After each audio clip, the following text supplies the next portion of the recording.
Los números en las Sagradas Escrituras.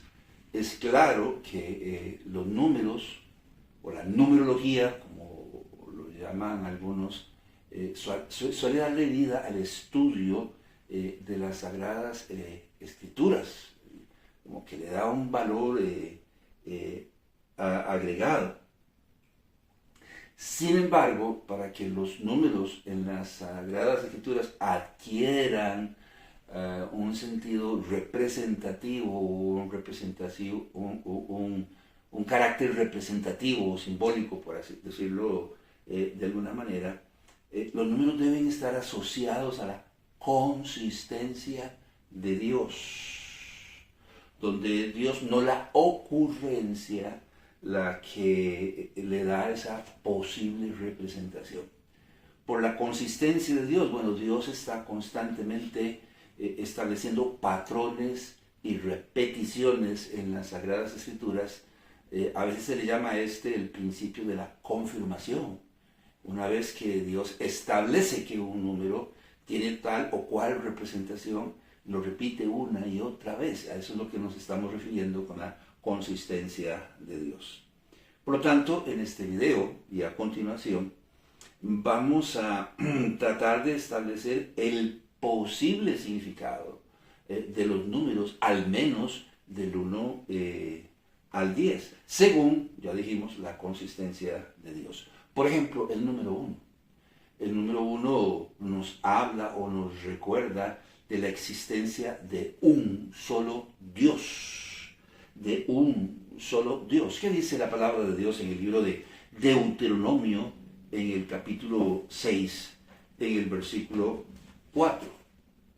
Oye Israel, Jehová nuestro Dios, Jehová uno es.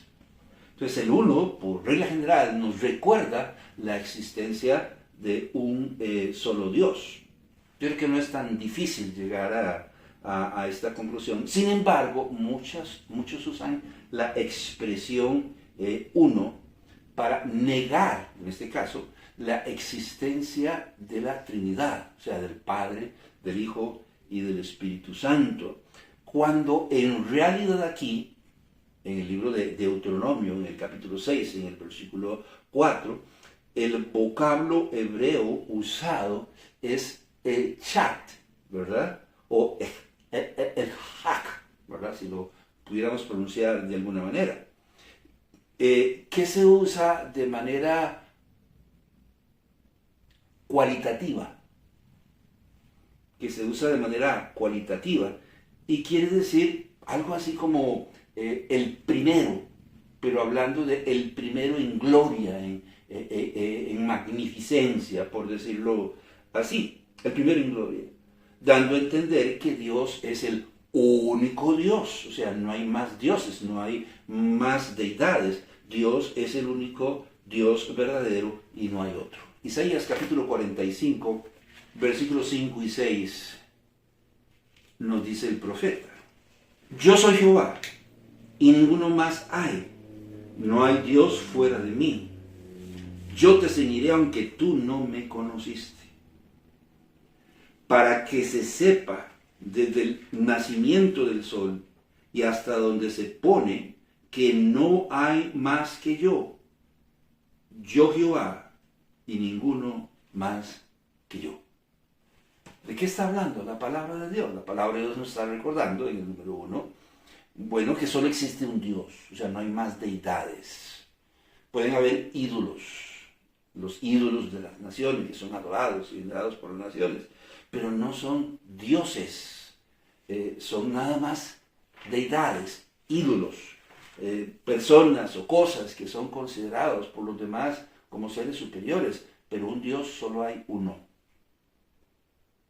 Por lo tanto, la expresión uno está siendo usada para indicar la unidad o la unicidad del Padre, del Hijo y del Espíritu Santo, no para negar su existencia como un Dios tripartito, como un Dios trino.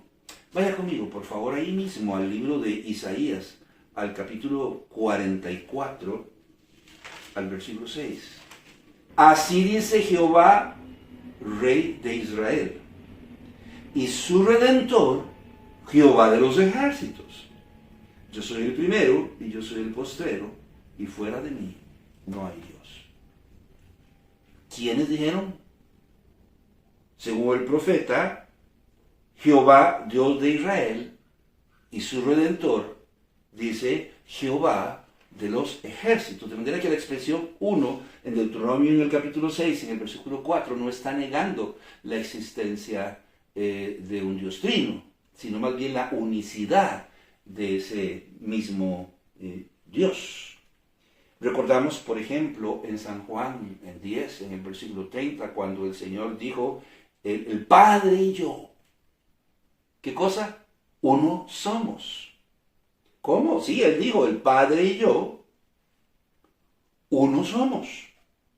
Y recordamos también en 2 de Corintios, en el capítulo 3, en el versículo 17, por ahí, si más no recuerdo lo que dijo el apóstol Pablo. Y decía el apóstol Pablo que donde está el Espíritu, ¿verdad? Algo así decía del Señor, allí hay libertad. Pero antes de decir semejante cosa, ya había dicho, porque el Señor es el Espíritu. Entonces, ¿de qué estamos hablando? Estamos hablando de que el uno nos recuerda la existencia de un solo Dios, pero un Dios que es un Dios trino. Por lo tanto, el número uno no está siendo usado de alguna manera como una expresión cuantitativa, sino cualitativa.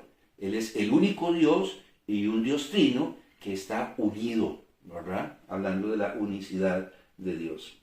En San Juan 14, este pasaje encierra muchas cosas, pero en San Juan 14, en el versículo 16, ¿verdad? El Señor dice, y yo rogaré al Padre, y os dará otro consolador para que esté con vosotros para siempre. Y el Señor habla de su partida, pero que no nos va a dejar huérfanos, que va a enviar a su Espíritu Santo para que esté con nosotros. Y se presenta él a sí mismo como el consolador. Pero de repente dice, voy a enviar otro consolador. El Señor aquí usa, por la palabra otro, el vocablo griego alon, que suele traducirse como otro, pero quiere decir de la misma clase, de la misma naturaleza, de la misma esencia. En pocas palabras, la palabra otro, que se usa aquí, alon, quiere decir otro igualito a mí, idéntico. De manera que el Señor está diciendo, yo le voy, pero no los voy a dejar huérfanos, voy a enviar otro igualito a mí, hablando de la unicidad del Padre, del Hijo y del Espíritu Santo. No usa la palabra alos. La palabra alos se usa para referirse a una persona totalmente diferente. Entonces, nosotros podríamos hablar de otras personas y referirnos a esas otras personas como de tez negra, de tez amarilla, o de tez roja, o altos, o bajitos, o gordos, o con los ojos rasgados, o con los ojos redondos, o azules, o verdes, o negros. Entonces, este alos quiere decir una persona totalmente diferente a mí. No así como acabamos de decir la palabra alón, que la palabra alón que el Señor usó en San Juan 14, 16, quiere decir, en pocas palabras, otro, pero idéntico, igualito a mí. De manera que el número uno nos habla de la unidad de un Dios trino, no de la existencia o de la inexistencia, de la Trinidad. Repito, para que quede claro, el número uno nos habla de la unidad de un Dios trino, no de la inexistencia de la Trinidad. El número uno. El número dos. Por consistencia, el número dos es un número par y nos habla de equipo, conjunto o conformación. Ejemplo, se suele decir que la Biblia está dividida en dos grandes secciones. el Antiguo Testamento y el Nuevo Testamento. De hecho, cuando estamos hablando de numerología, el número 2 siempre nos recuerda las Sagradas Escrituras. Y que las Sagradas Escrituras están divididas en dos, repito, el Antiguo y el Nuevo Testamento. Yo prefiero decir, no que está dividida, sino que está conformada por dos grandes secciones, el Antiguo y el Nuevo Testamento. De manera que el 2 es un número par y nos habla de equipo, conjunto o conformación. Por ejemplo, el hombre y la mujer. Dios crea a un hombre, Adán, y a una mujer. Y la palabra de Dios dice que Él los une en matrimonio. De manera que el matrimonio está conformado por un conjunto de un hombre y de una mujer. De manera que la palabra o el número 2 nos habla de equipo, conjunto o conformación. Donde en este caso, hablando del hombre y la mujer y el matrimonio, la sumatoria de un hombre y una mujer no nos da 2, como nos dicen hoy en día. La sumatoria de un hombre y de una mujer nos da como resultado un matrimonio. Y específicamente el Señor Jesucristo dice un cuerpo, no 2, sino un solo cuerpo. Puedo recordar lo que dijo el Señor, por ejemplo, en el libro de Mateo. ¿Qué dijo en el libro de Mateo el Señor? Bueno, claramente el Señor dijo, por esto el hombre dejará a padre y madre y se unirá a su mujer y los dos serán una sola carne. Así que no son ya más 2, sino una sola carne. Por tanto, lo que Dios juntó, no lo separe el hombre. La sumatoria del hombre y de la mujer nos da como resultado un cuerpo o un matrimonio. ¿De qué nos está hablando? Nos está hablando de equipo, nos está hablando de conjunto, nos está hablando de conformación. La encrucijada de la vida.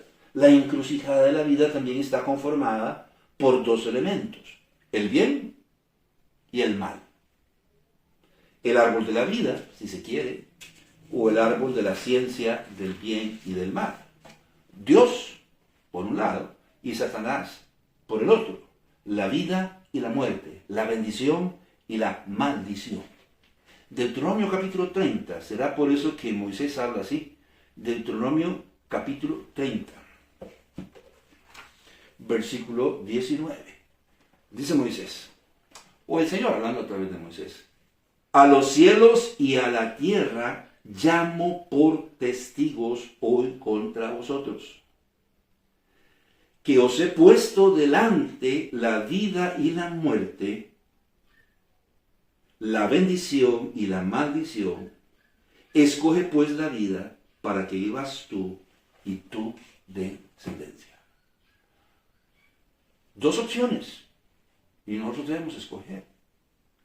La vida o la muerte, la bendición o la maldición, la encrucijada de la vida está conformada también por dos importantes opciones. Por otro lado, Dios dice, o dícese, que le entregó a Moisés ¿cuántas tablas? ¿Usted recuerda cuántas tablas le entregó Dios a Moisés? Si más si yo no recuerdo, fueron 2. Le entregó 2 tablas. Una relacionada con mandamientos exclusivamente relacionados con Dios. Y la otra tabla con mandamientos exclusivamente relacionados con el prójimo. Y dice la palabra de Dios, usted puede leerlo en Mateo 22, 37 al 40, que de estos 2 mandamientos depende toda la ley y los profetas. De manera que andar en amor comprende un conjunto de factores, amar a Dios y amar al prójimo. Y hay personas muy honestas y muy sinceras, y ellos dicen, es que yo amo a Dios con todo el corazón. Mira, ¿qué pasó con Mireya? Mira, no me hables de Mireya. ¿Perdón? No me hables de Mireya, ni siquiera quiero escuchar su nombre, porque no la soporto. Esa mujer yo no la voy a perdonar nunca en mi vida. ¡Hey! Si estamos hablando de amor a Dios, estamos hablando de 2 factores.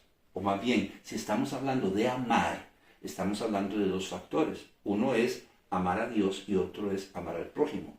Y no podemos amar a Dios y dejar de amar al prójimo. Eso no se puede. Dice la palabra de Dios en Primera de Juan, en el capítulo 4, en el versículo 20.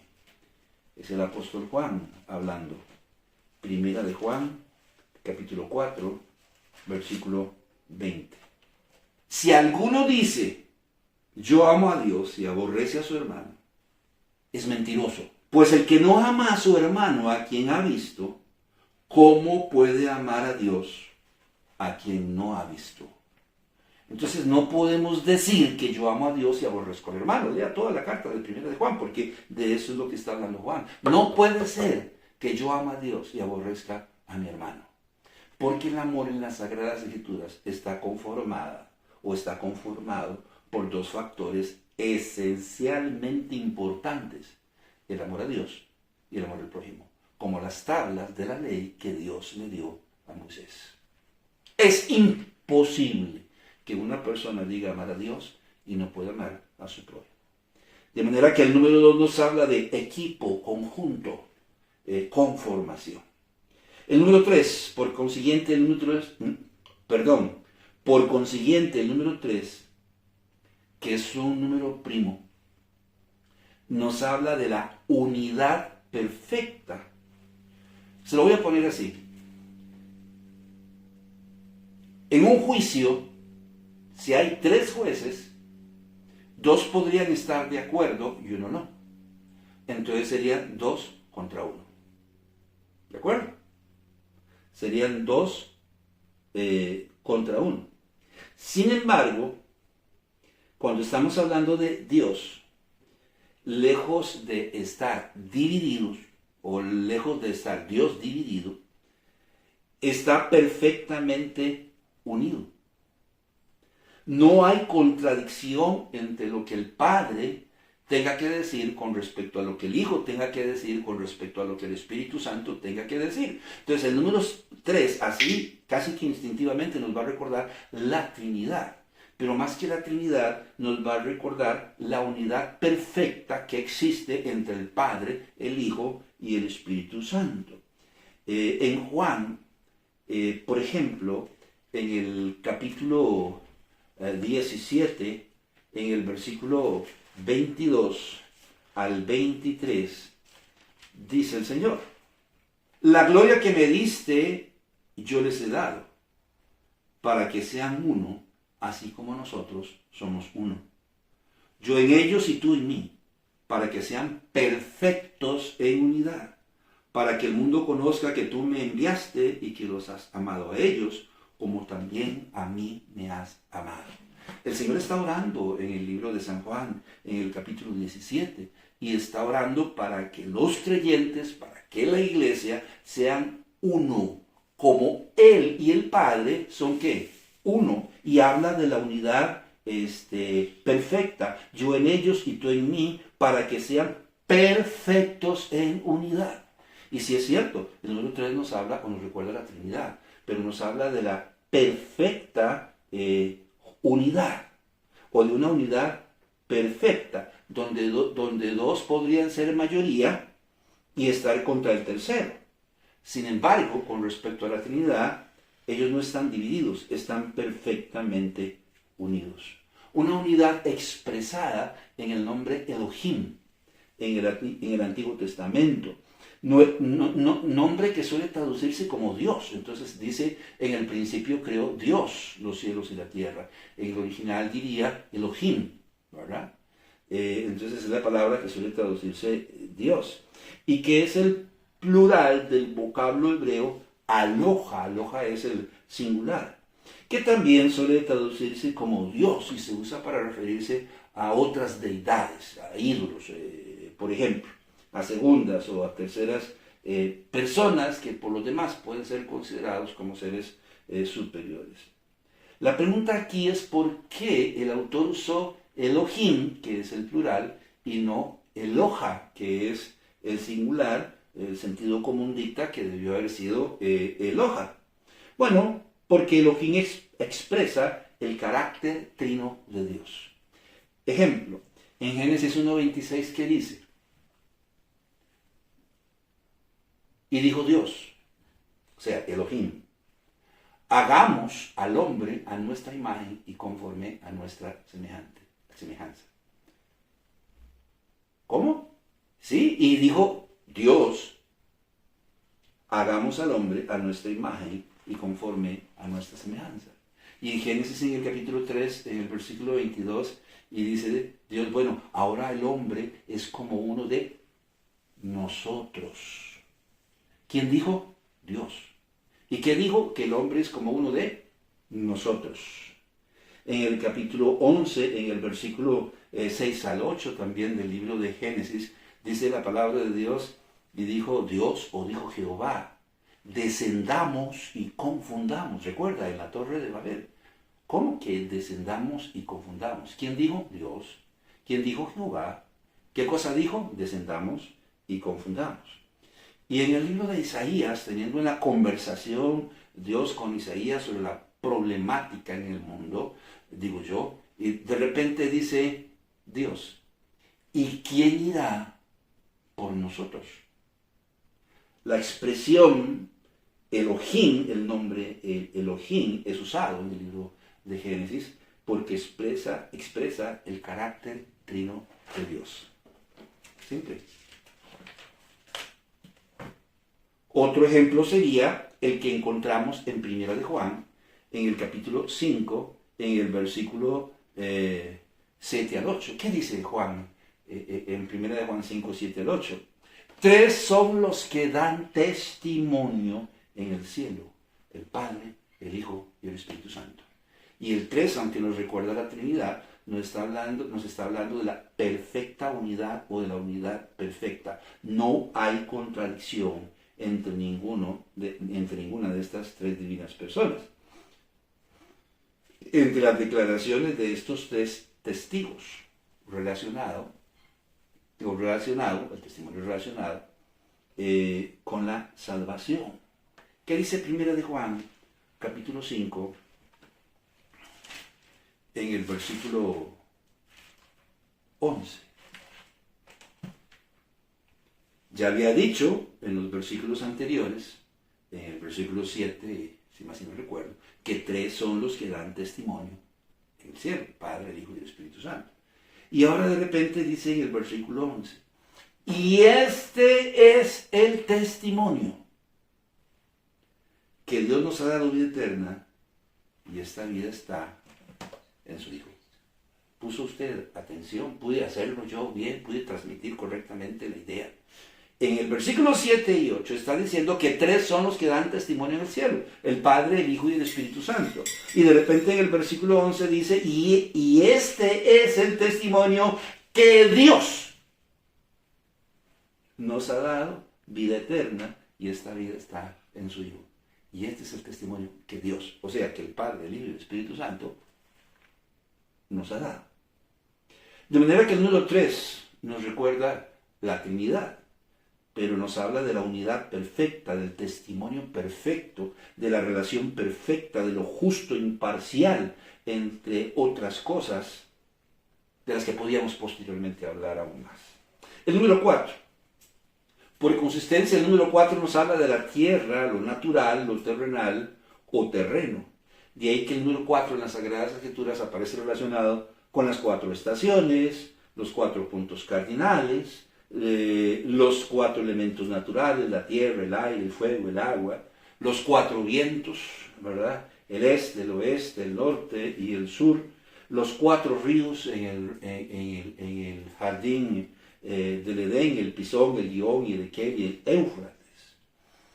Es muy interesante también que en el tabernáculo tenemos 4 columnas en la entrada del atrio, o sea, en la entrada del patio, ¿verdad? En la primera puerta de ingreso hay 4 columnas en la entrada del atrio y inclusive dando pie a 3 cortinas de acceso, a 3 puertas de acceso que tienen nombre y el Señor las menciona en San Juan 14:6.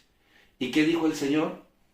Yo soy el camino, la verdad y la vida. Y así se llamaban estas tres puertas de acceso que estaban entre cuatro cortinas y que daban ingreso al patio del tabernáculo.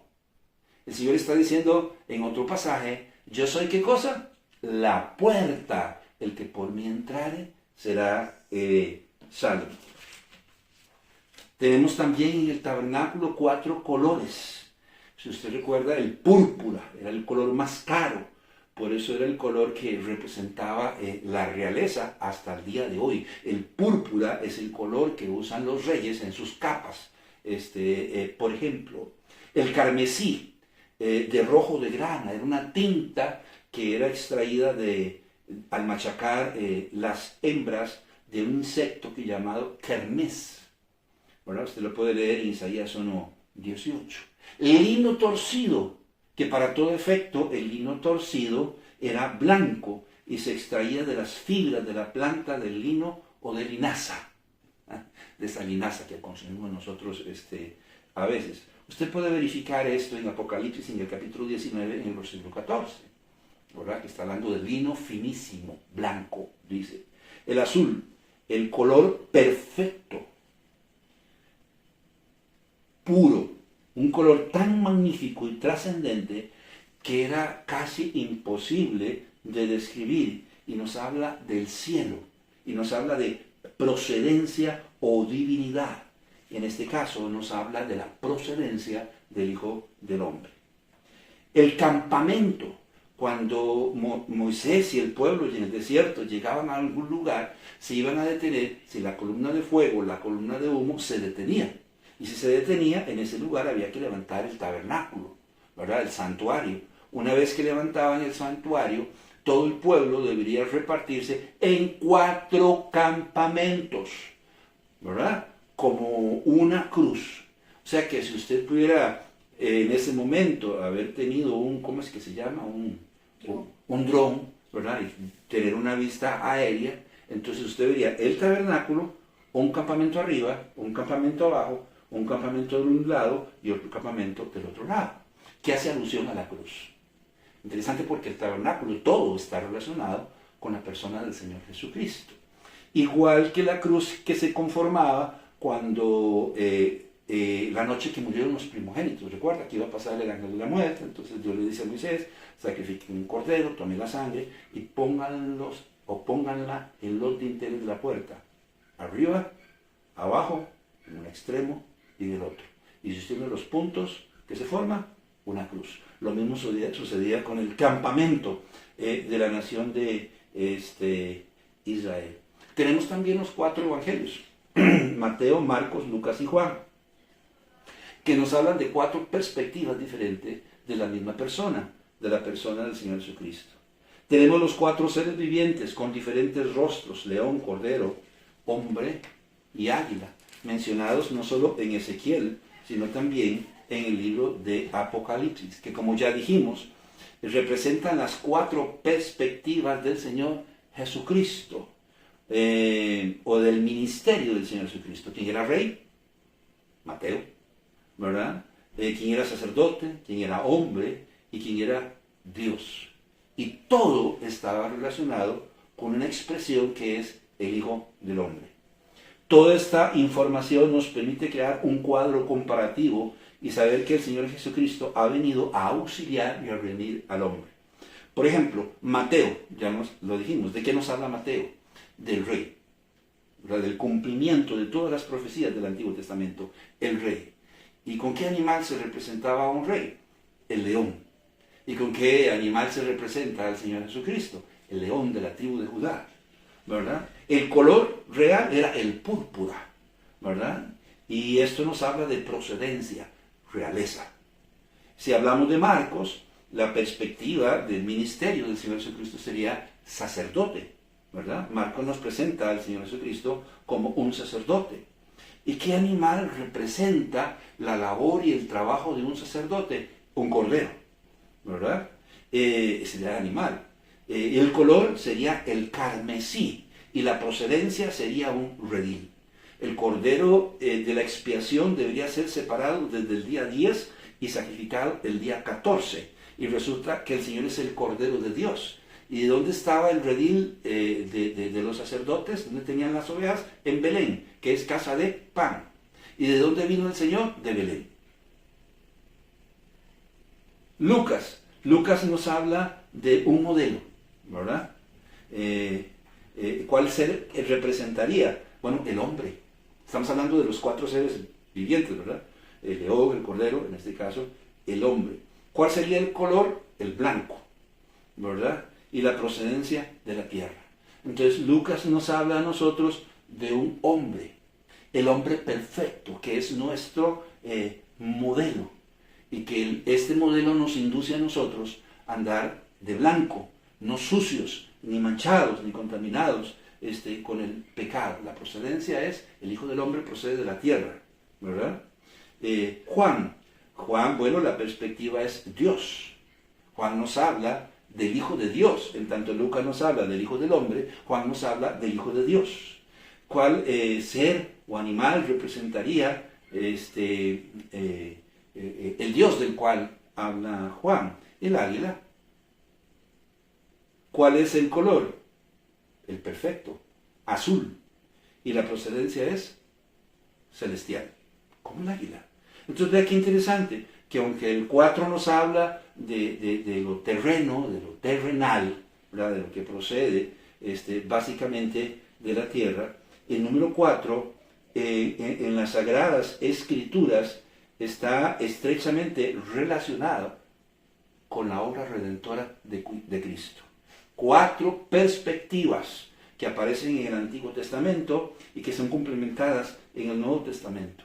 Entonces recordamos lo que dice Lucas 19:10, porque el Hijo del Hombre ha venido, ¿a qué? A buscar y a salvar lo que se había perdido, porque el Hijo del Hombre ha venido a buscar y a salvar lo que se había perdido. El número 5, por consistencia, el número 5 nos habla de la gracia de Dios. Al respecto vamos a decir, ¿verdad? Al respecto vamos a decir que básicamente, aunque haya algunas personas que no van a estar de acuerdo conmigo, que tenemos 8 dispensaciones, 8 periodos dispensacionales en la historia bíblica, y la quinta es llamada la dispensación de la gracia, la cual está vigente desde la muerte del Señor Jesucristo en la cruz del Calvario y está vigente hasta hoy en día. ¿Qué dice Efesios capítulo 1, versículo 10?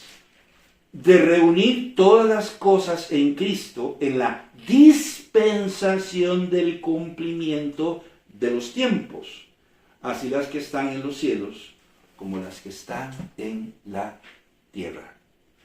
Óigame, y está hablando de una dispensación en la cual se van a cumplir una serie de promesas hechas en el Antiguo Testamento. Estamos hablando de una de las promesas más nobles e insignes. ¿Cuál promesa? La promesa de la gracia de Dios. En el Antiguo Testamento, en las primeras 4 dispensaciones, particularmente en la 4ª, el alma que pecare, esa morirá. Un rayo podía caer del cielo, lo podía partir en 2. Pero en la dispensación, en la 5ª dispensación, Dios va a tener mayor gracia para con los hombres. Por eso este mundo que está como está no ha sido evaporado y extinguido. Por la gracia de Dios. Estamos viviendo en la 5ª dispensación, la dispensación de la gracia. La 4ª dispensación, la dispensación de la ley, terminó cuando Cristo murió en la cruz del Calvario y el velo se rasgó de arriba abajo para darnos acceso ¿a dónde? Al trono de la gracia. ¿Qué dice el autor de Hebreos en el libro de Hebreos? Por ejemplo, dice el autor: acerquémonos pues confiadamente al trono de la gracia, para alcanzar misericordia y dar gracia para el oportuno socorro. No lo pusimos ahí en el cintillo.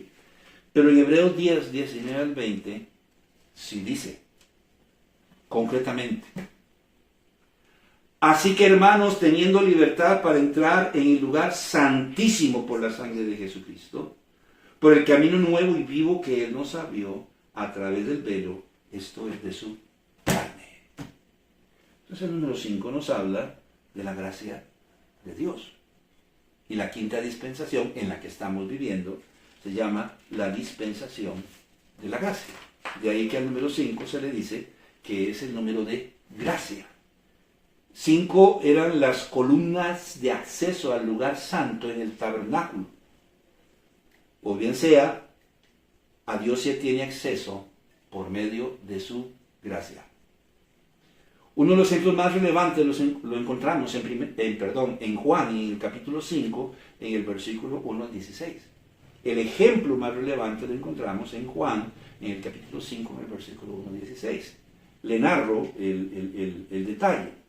El Señor viene a Jerusalén y llega a Jerusalén, y en lugar de ir al templo, entra y va a un estanque que se llama el estanque de Betesda, el cual de paso, este estanque tenía 5 pórticos, 5 entradas, ¿verdad? Y entra a ese lugar. En ese estanque se creía que cada vez que el agua se movía, se podía mover porque caía un mosquito, una mosca, un insecto, ¿verdad? Que cada vez que se movía el agua era que un ángel la movía. Entonces el primero en correr y meterse al estanque iba a ser sano. Había un hombre aparentemente paralítico desde hacía 38 años y todos los días venía o todos los días lo traían con la esperanza de que todos los demás se durmieran, y cuando el ángel movía el agua, él podía arrastrarse, correr y ingresar al estanque, iba a ser sano, pero nunca lo lograba.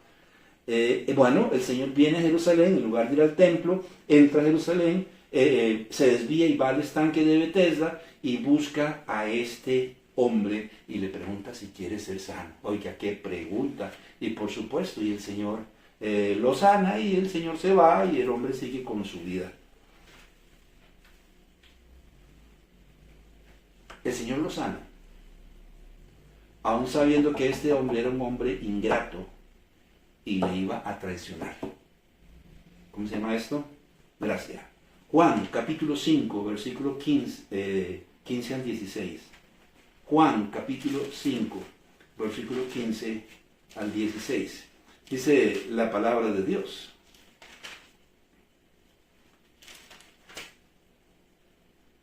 El hombre se fue y dio aviso a los judíos que Jesús era el que le había sanado. Y por esta causa los judíos perseguían a Jesús y procuraban matarle, porque hacía estas cosas en el día de reposo. El Señor le sana, el hombre se levanta, toma su lecho, se va, sigue con su vida. Un día el Señor se lo encuentra en el templo. El Señor sabe que se está portando mal, ¿verdad? De bailongo en bailongo, mire que traguitos van, que traguitos vienen, se estaba portando mal, y el Señor le llama la atención: mira tu vida, no vaya a ser que te vaya peor ahora. Entonces este hombre va y lo acusa con los líderes del pueblo y comienza una persecución en contra del Señor Jesucristo. El Señor es omnisciente, queda demostrado a lo largo y ancho del Nuevo Testamento, que Él sabía cuáles eran las intenciones del corazón de las personas. Y aún sabiendo que este hombre le iba a traicionar, el Señor lo sanó.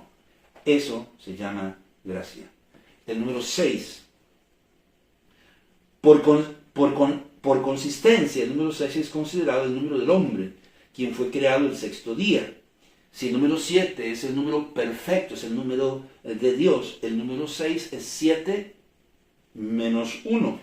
Por lo tanto, es un número incompleto. Le falta 1 para ser perfecto, lo que nos recuerda la caída del hombre y su imperfección por causa del pecado. ¿Qué dice Romanos 3:10? Como está escrito, no hay justo ni a uno. ¿Qué dice Romanos 3:23? Por cuanto todos pecaron y están, ¿qué? Destituidos de la gloria de Dios. Por su parte, el número de la bestia del anticristo es triple.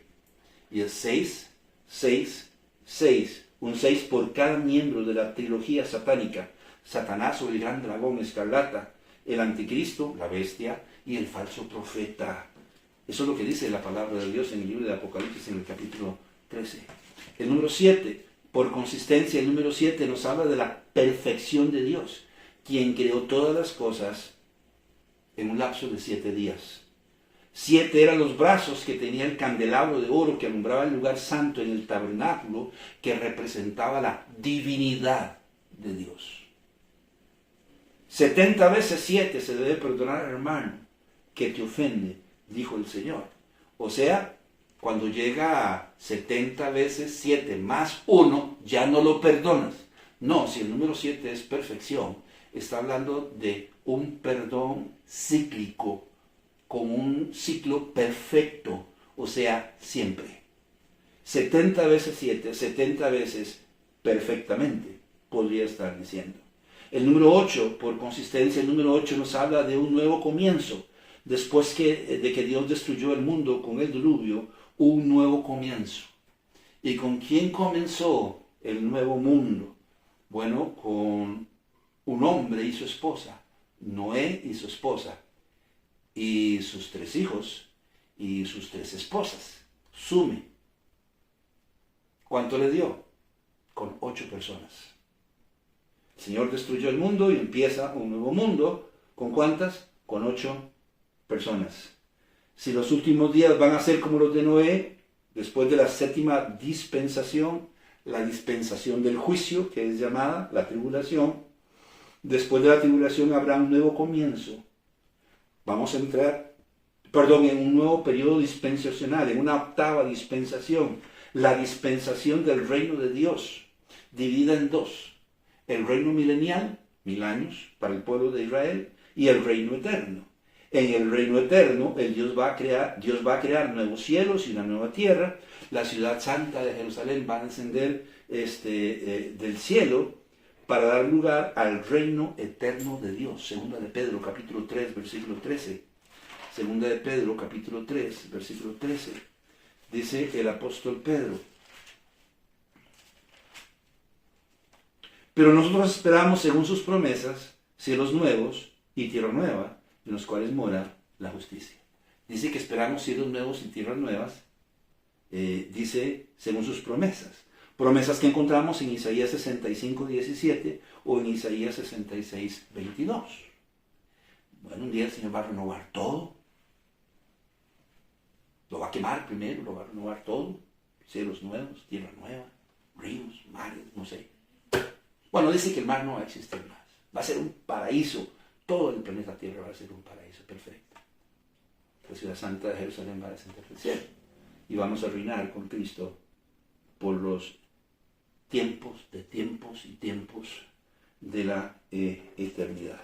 El número 9, déjenme decirle que del número 9 no tenemos mucha información, pero algunos afirman que tiene que ver con el preámbulo o la culminación de todas las cosas. O sea, falta poco. Ya casi. ¿Por qué decimos esto? Porque el número 10, por consistencia, nos habla de la culminación, nos habla de término, nos habla de lo completo o nos habla de lo suficiente. Ana, la madre de Samuel, era estéril y su marido la consolaba diciendo: no te soy yo mejor que 10 hijos. ¿Por qué no dijo 5? ¿Por qué no dijo 18? O sea, ¿por qué dijo 10? ¿No te soy yo mejor que 10 hijos? Porque el 10 nos habla de lo completo, ¿verdad? Y lo que el Cana estaba diciendo: ¿acaso yo no te completo? ¿Acaso yo no te colmo? ¿Acaso yo no te soy suficiente? Por eso suelto el número 10. Porque el número 10 es culminación, término, completo, suficiente. A Policarpo, el pastor de la iglesia de Esmirna, si más si no recuerdo, en Apocalipsis capítulo 2, en el versículo 10, se le advierte y se le dice: vas a ser atribulado por 10 días. O sea, no 7, ni 14, sino por 10 días. O sea, va a sufrir una tribulación completa, ni más ni menos, porque le va a llevar a la muerte. El 10 es usado para otorgar la mayor calificación en la mayoría de los países. O sea, a veces se califica con 100, pero por regla general, el 10 siempre nos habla En dado caso podríamos decir que 100 es un múltiplo de 10, ¿verdad? Ok, entonces viene siendo lo mismo. Entonces, 10 es la mayor calificación. Ya después de 10, o sea, mi amor, le dice la esposa, ¿y cómo me veo con el nuevo vestido y el nuevo look y el peinado? Del 1 al 10, ¿cuánto me da? Y el esposo, como es muy sabio, le dice, 11. Para quedar bien. Pero porque se sabe que 10 es el máximo, ¿verdad? Es el máximo. De hecho, aquí en Costa Rica tenemos una expresión, somos reconocidos a nivel mundial por eso. ¿Y qué? ¿Cómo está hoy? Pura vida. Somos recordados por el pura vida, pero también somos recordados puros dieces. O sea, ¿cómo está? Puros dieces. O sea, estoy bien, estoy completo, estoy perfecto, todo marcha a la perfección. Porque el número 10 nos habla de eso, nos habla de culminación, de término, de lo completo, de lo suficiente. De manera que la consideración del significado de los números puede darnos un valor agregado al estudio de la palabra de Dios.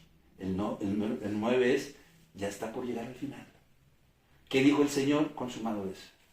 Entonces ya está por llegar al final. Estamos más cerca que nunca. Entonces la consideración del significado de los números puede darnos un valor agregado al estudio de la palabra de Dios. Pero eso sí consideramos la consistencia de Dios. Y para poder considerar la consistencia de Dios, mi hermano, mi hermana, tenemos que dedicarle mucho tiempo a la lectura y al estudio de la palabra de Dios. He ahí la importancia de leer la palabra de Dios con consistencia. Tarde o temprano vamos a ir haciendo nuestras asociaciones y entendiendo el significado de los números. Pero vamos a tener que dedicarle tiempo a la lectura de la palabra de Dios y a ser guiados por el Espíritu Santo. Mi nombre es Carlos Corrales. Que la paz es puros dieces.